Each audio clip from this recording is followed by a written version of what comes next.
maybe it felt threatened that Sophia might try and take it, or that he preferred to eat her.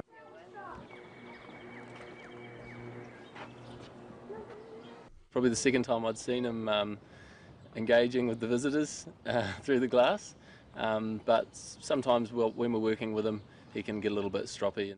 Oh, I was surprised that my wife still held the camera steady rather than obviously, lunging to get Sophia. But I think we knew that she was quite safe. Move away, Sophia. You want to eat his food?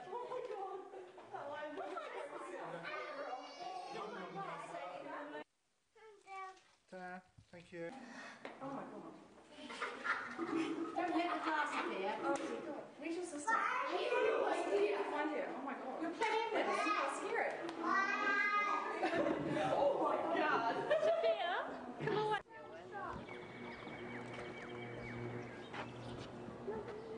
Probably the second